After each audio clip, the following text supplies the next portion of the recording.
Okay, let's get started. My name is Don Stanek, and I am your guest coach today for Agent Smarty Pants for this live session. And this live session is kind of near and dear to my heart. This live session centers around professional development and the inertia. And that is, why is it so difficult for us to sometimes get started and maintain good professional development around the skill sets that we need to understand when it comes to running a better business around real estate? And so, over the next 30 minutes, it's my goal to help you really kind of develop a strategy for being ever curious. You want to always be curious, always be learning, and always be understanding what's coming next and what's coming next. And so, over the last 30 years, 32 years that I've been in the business, there's just one constant that's always remained. If there's a good market or a bad market, no such thing. Good prospect, bad prospect, no such thing.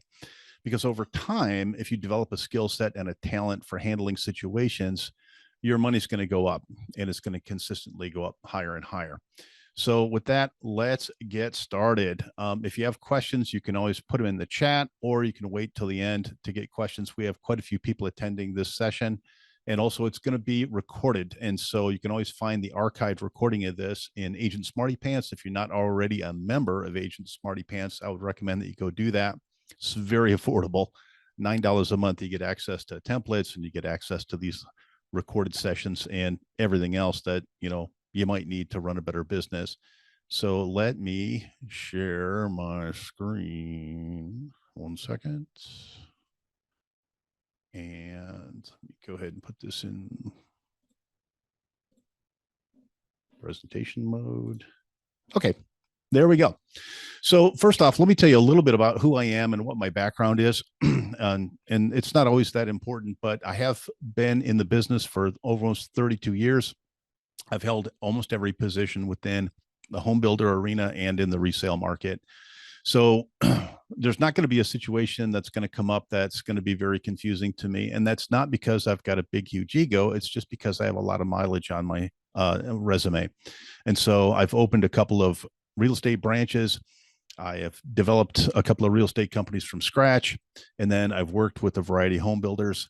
Off to the right here, what you see is some of the projects that I've sold in the past. I was the listing agent on some very significant projects, not just individual units, but all the units contained within these photographs over here, and actually quite a few more. So I've done and supervised and signed probably about a billion, maybe about 3 billion, 500 million in transaction volume, which includes my own personal transactions and some of the teams that I've led over the years. So I've done luxury sales, I've done affordable sales, and at the end of the day, here is what I have learned. What I've learned is knowledge plus action equals money, period. And so this is a very simple formula. However, over the next 30 minutes, we're going to talk about why it's so difficult to focus on knowledge and action in order to get the results that we need. Overcoming the inertia. What are the factors in play that prevent us from adding our knowledge? What are the factors in play that prevent us from taking action? Our money is knowledge plus action equals results or money, period. So I've operated under this formula my entire career. And anyone who's got the ability to tell me otherwise, that this isn't true, you just can't, right? So why is it that we don't take action? And why is it that we stop growing in our knowledge base? And so there's a lot of different factors that are coming against us in this arena. Okay. So the first of these is really simply this is we're at odds with the three ring circus of perception in our heads all the time.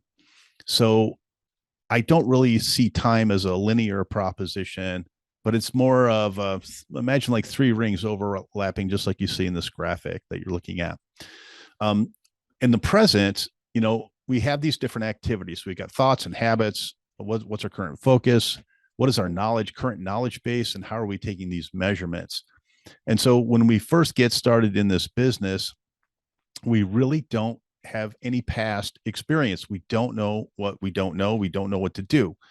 And so if we're really lucky, we get associated with a broker or a manager or a mentor or maybe a coach. And what do they tell us to do? They give us these activities that we start doing in the present moment.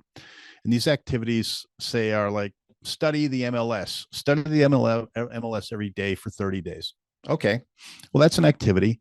And because you don't have any past context around it, you have a suspended disbelief because someone of authority is telling you to do it, and that person has authority because maybe of their position, but maybe they have authority because of they're in a place that you want to be one day. Maybe in the future you have a goal to do as many transactions as this person who is telling you to do this thing. So you take it at face value. So what does this do? You start looking at the MLS every day and studying it for 30 minutes because your mentor told you, well, you have to understand what the inventory is. If you don't understand what the inventory is in your store inventory properties, you're not going to be able to speak intelligently about those things to people when they ask you questions. Great. So I have no past experience, so I don't know if that's going to work or not. So I just do it, right?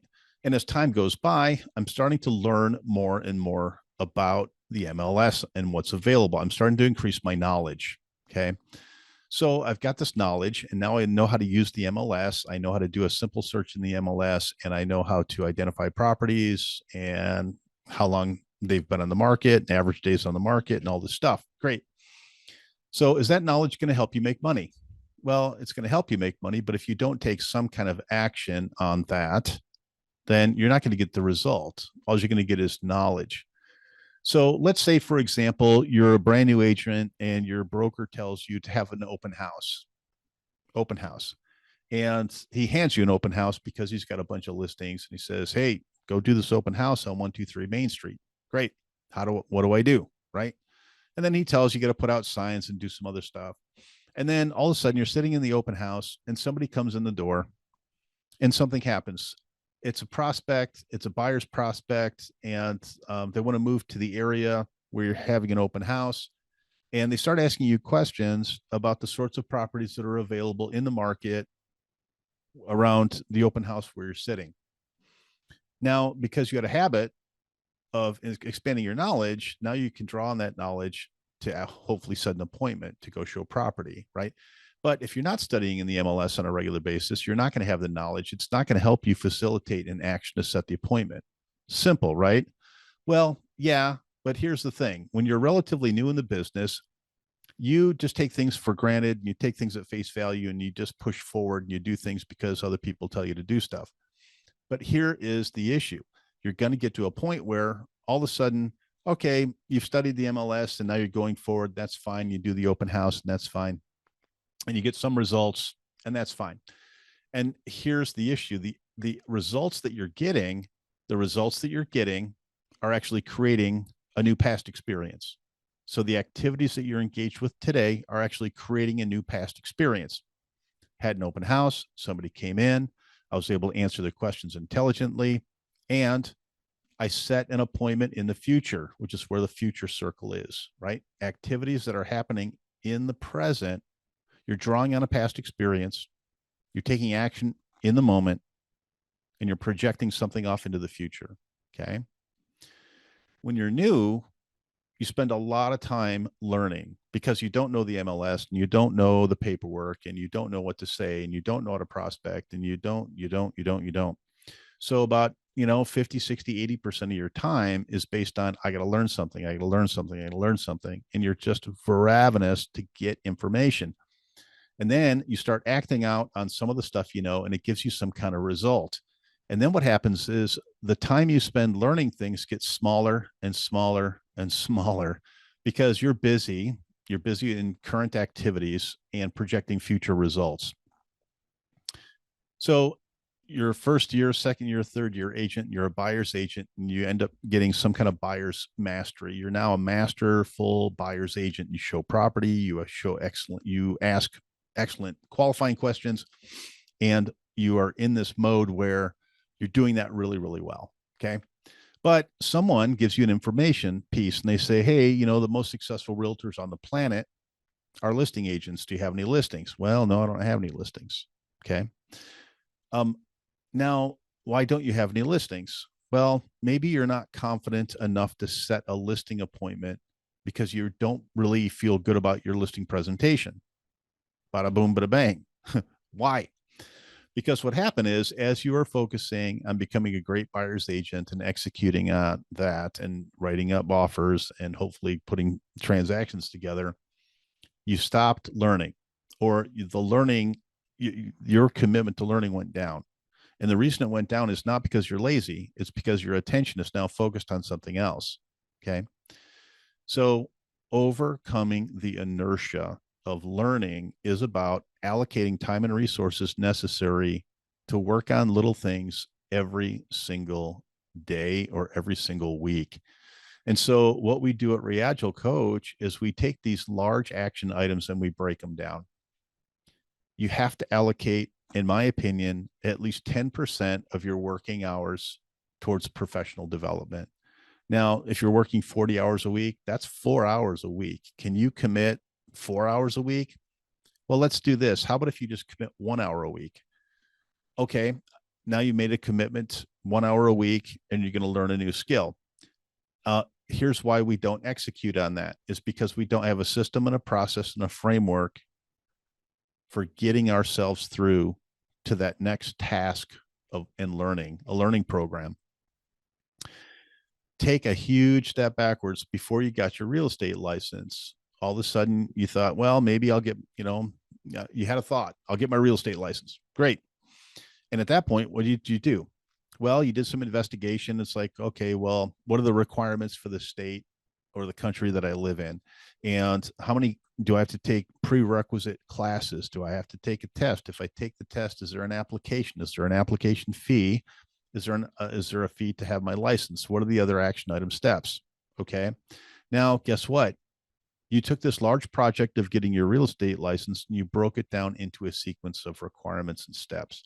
Now, you maybe didn't do that with a high level of intentionality, but the process itself forced you to create a serialization process to achieve it, right? You went to a website, you said, get your real estate license, click on the button. And then you increased your knowledge because you read something and said, in order to have a real estate license in this state, you need to have X number of hours of education and you need to get a certificate for that. Okay, great.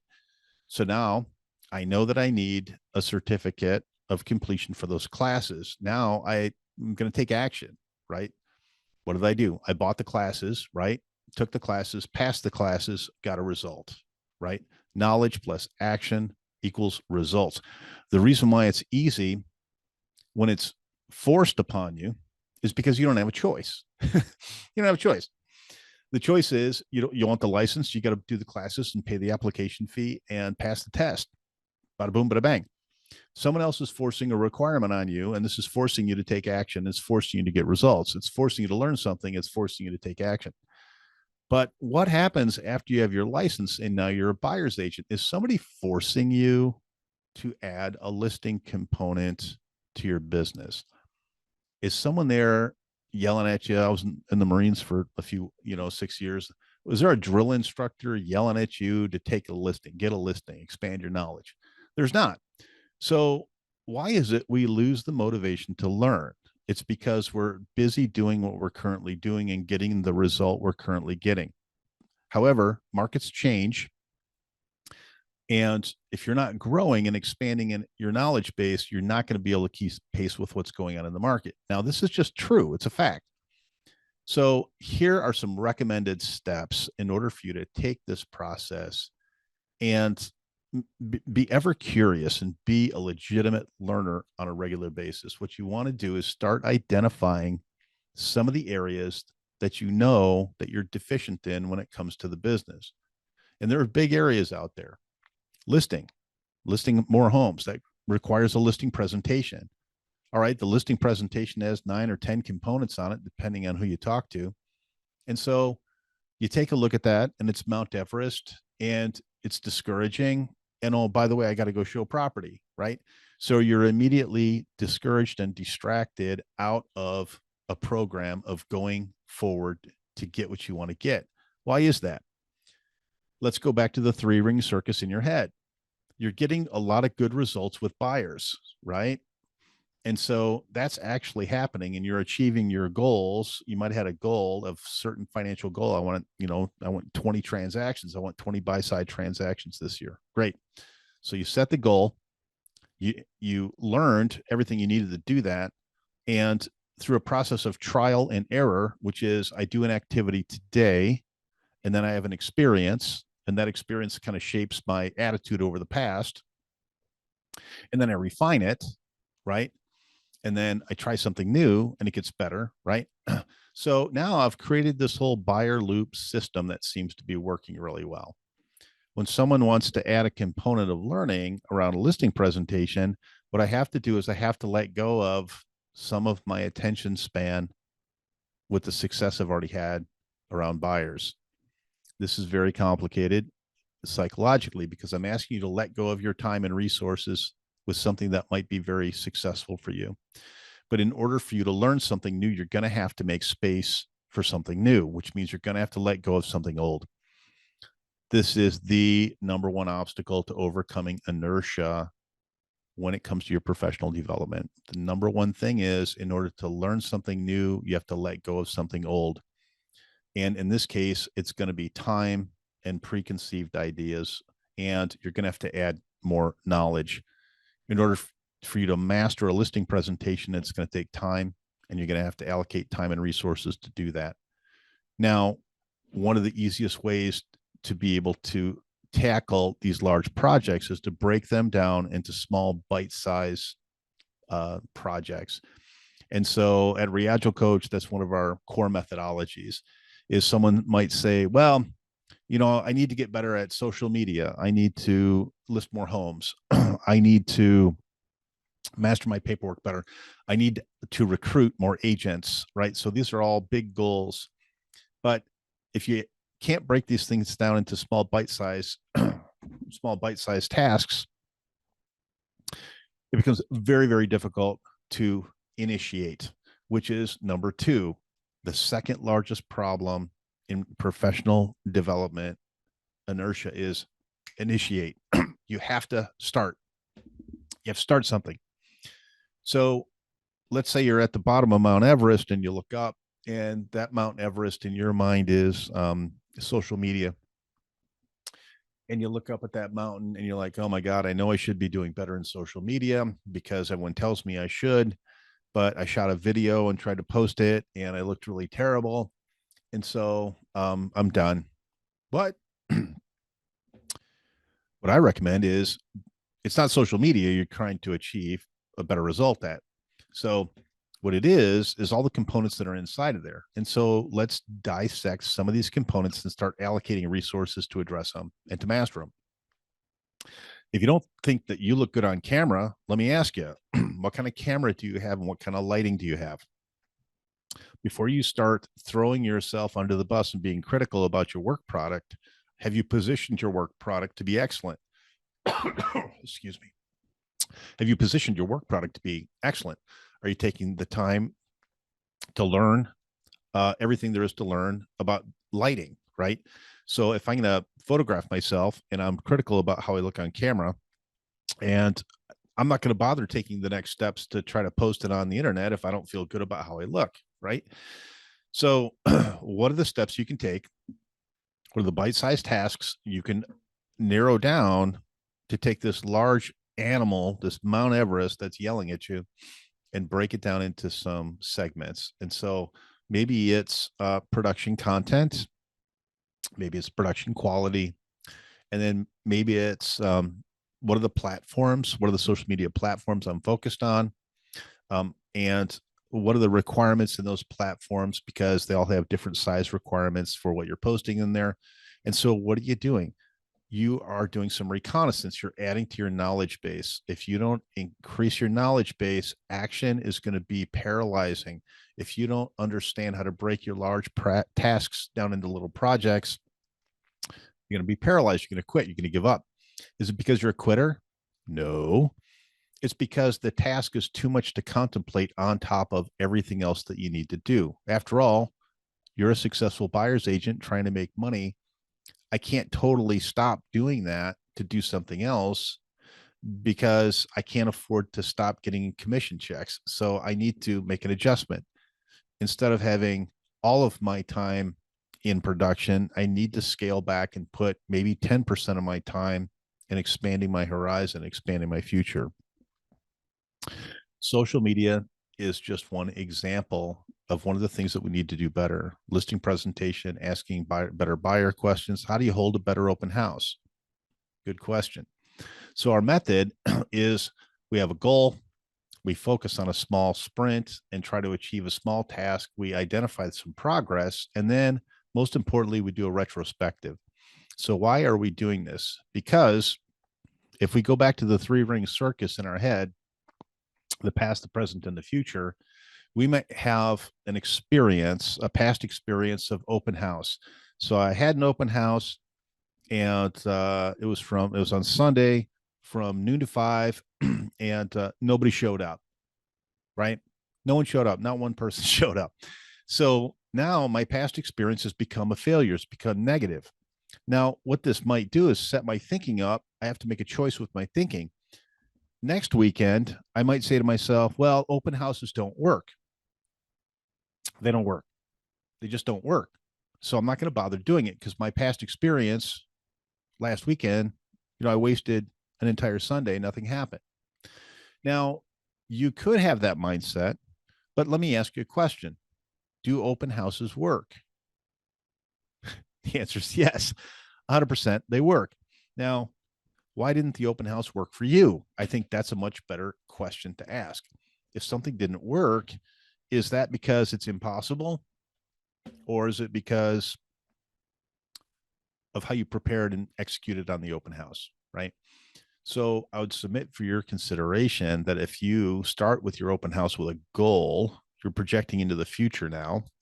Today, I'm going to do some activities and in the anticipation of a future goal.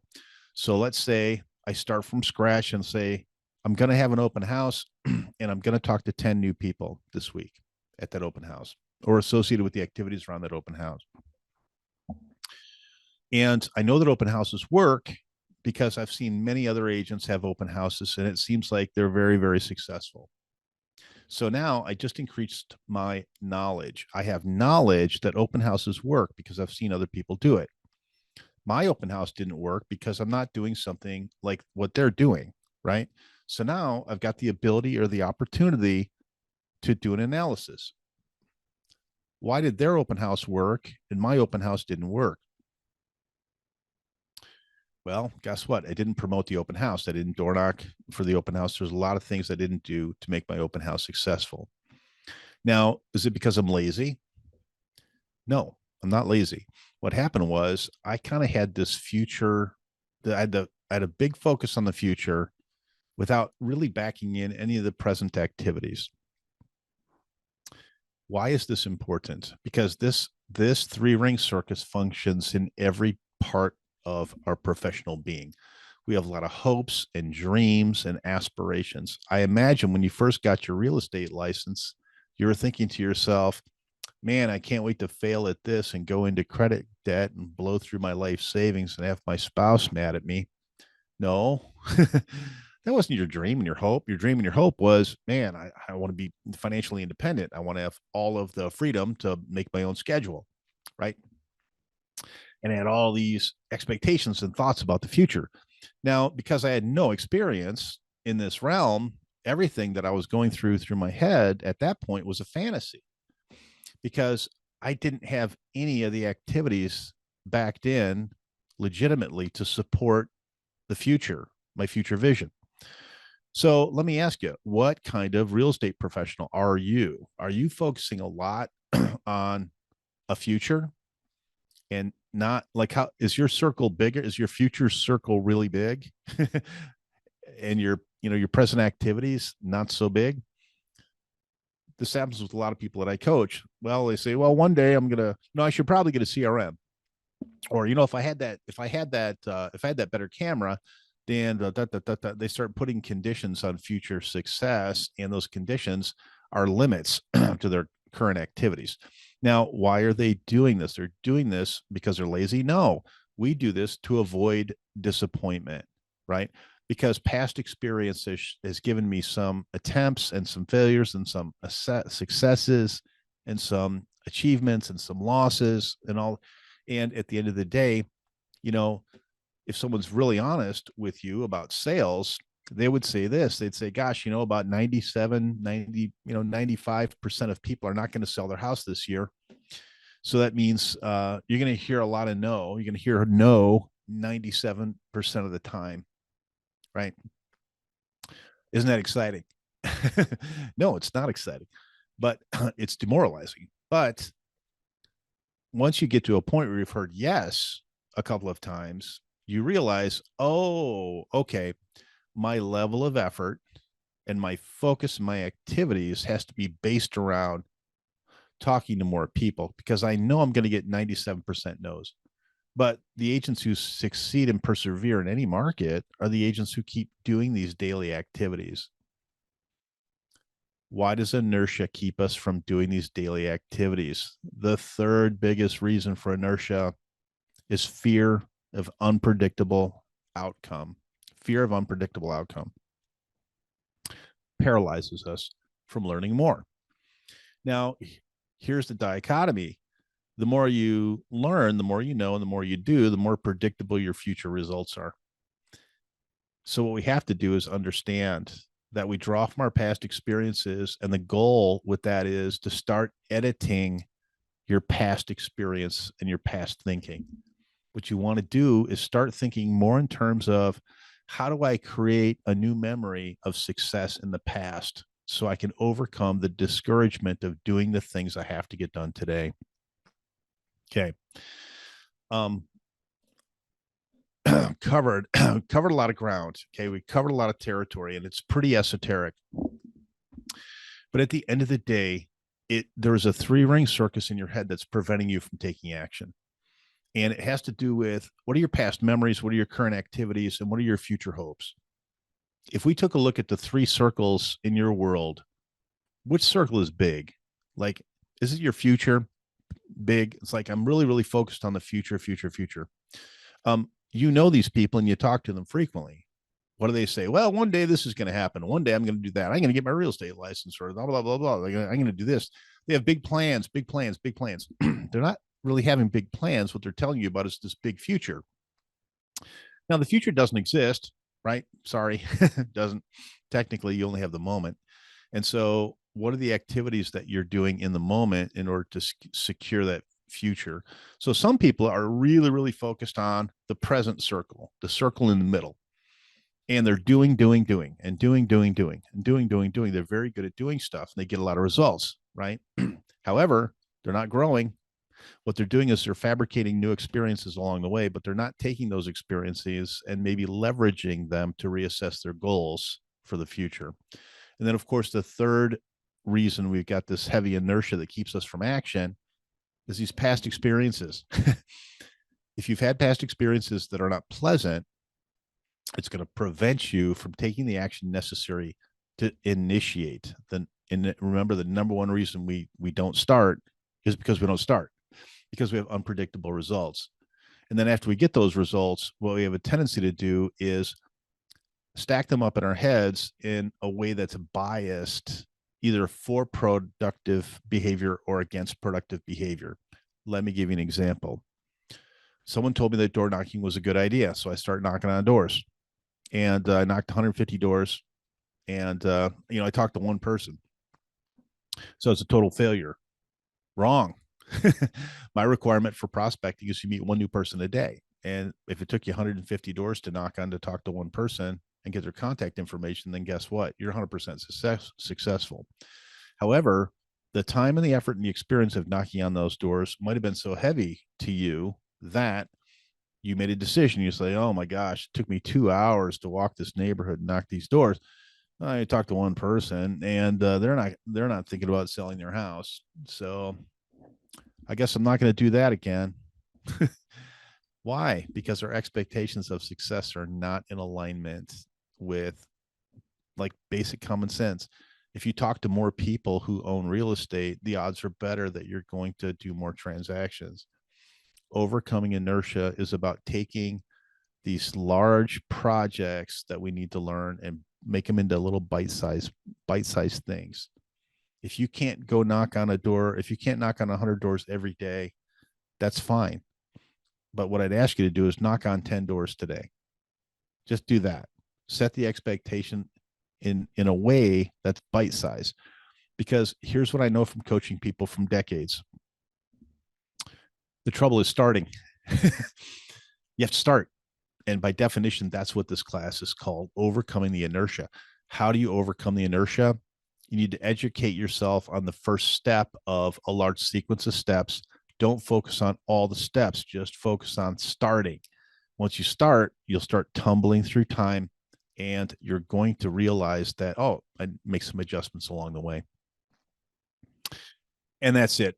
I know we've run over a little bit more than 30 minutes. If any of you at all like to get a hold of me and talk about this more, I offer free sessions literally to help people kind of get up and running and learn best practices. Maybe it's about putting together a professional development plan and sticking to it, or maybe it's about any number of other things that you might want to know in this business. Have a fantastic day. And remember, this is going to be archived, so you can go back and watch it again. I would encourage you to share it with anyone else that you know in the business. And if you haven't already signed up to Agent Smarty Pants, I would absolutely encourage you to do so. Have a fantastic day. And I look forward to helping you in any way that I can.